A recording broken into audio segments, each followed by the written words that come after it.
Hi guys, welcome to ultimate channel. இன்றைக்கி நம்ம வீடியோவில் ஜப்பானுடைய அமானுஷ்யம் நிறைந்த இடமான நகோரா பற்றி பார்க்க போகிறோம். வாங்க வீடியோக்குள்ளே போகலாம். ஜப்பானில் இருக்கக்கூடிய நகோரா என்ற கிராமம்தான் இந்த அமானுஷ்யத்துக்கு நிறைந்த இடம் என்று கூறப்படுகிறது. இதில் வியப்பூட்டக்கூடிய விஷயம் என்னவென்றால், சாதாரணமாகவே ஒரு பொம்மைகளை உருவாக்க வேண்டும் என்ற ஒரு கலைஞனுடைய ஆசையானது இது போன்ற அமானுஷ்யம் நிறைந்த ஒரு கிராமத்தை உருவாக்கி இருக்கிறது என்றால் நாம் நம்புவோமா? இந்த கிராமத்தில் பேய் என்று சொல்வதே கொஞ்சம் வித்தியாசமாக இருக்கும். ஆளே இல்லாமல் வெறிச்சோடி கிடக்கும் இந்த கிராமத்தில் மனிதர்களுக்கு பதிலாக மனித உருவங்களுடைய விதவிதமான அளவுகளுடைய பொம்மைகள் செய்யப்பட்டு கிராமம் முழுவதும் வைக்கப்பட்டுள்ளது. கிட்டத்தட்ட 350 மனித பொம்மைகள் இங்கு இருக்கின்றது. இவற்றை பேய் பொம்மைகள் என்று கூறுகிறார்கள். இந்த பொம்மைகளை பார்க்கும்பொழுது சாதாரண பொம்மைகளாக தெரியல.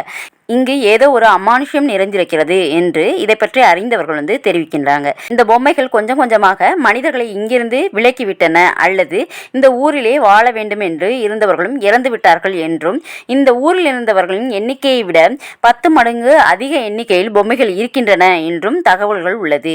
இந்த தகவல் எல்லாம் கொஞ்சம் நம்மை அச்சுறுத்தக்கூடியதாக இருக்கலாம். இதற்கு என்ன காரணம் என்று பார்க்கையில், இந்த ஊரில் பிறந்து வளர்ந்த ஒரு பெண் தன்னுடைய ஆசையை பொம்மைகளாக உருவாக்கியதன் விளைவுதான் இந்த அமானுஷ்யத்தை உருவாக்கி இருக்கிறது என்று கூறுகிறார்கள். நகோராவில் பிறந்து வளர்ந்த இட்சுகி அப்படின்ற அயோனா என்ற ஒரு ஆர்டிஸ்ட் இந்த அமானுஷ்ய பொம்மைகளை உருவாக்குவதற்கு காரணமாக இருந்திருக்கிறார்.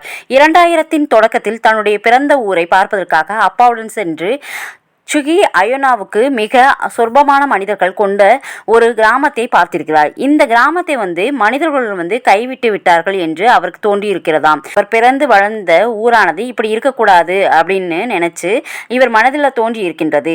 மனிதர்கள் இல்லை என்றால் என்ன மனிதர்கள் போலவே பொம்மைகளை உருவாக்கலாம் என்று அவர் உருவாக்கியதுதான் இந்த மனித பொம்மைகள். இந்த பொம்மைகளை உருவாக்க துவங்கிய பொழுது அந்த ஊர்ல குழந்தைகள், சிறுவர் சிறுமிகள் யாருமே கிடையாது. எனவே குழந்தைகள் உருவ பொம்மைகளையும் இவர் உருவாக்கி இருக்கிறார். ஆனால் ஏதோ ஒரு காரணத்தால் இவர் உருவாக்கிய அனைத்து பொம்மைகளும் ஒருவிதமான அமானுஷ்ய தன்மை கொண்டிருக்கின்றன, பார்ப்பதற்கு வினோதமாகவும் உள்ளன. தான் பிறந்து வளர்ந்த ஊரை ஒரு அமானுஷ்ய கிராமமாக மாற்றிய இந்த ஆர்டிஸ்டுக்கு ஸ்கேர் க்ரோ மதர் என்ற பட்டப்பெயரும் இருக்கின்றது. இந்த வீடியோ உங்களுக்கு பிடிச்சிருந்துச்சுன்னா லைக் பண்ணுங்க, ஷேர் பண்ணுங்க, சப்ஸ்கிரைப் பண்ணுங்க. தேங்க்யூ.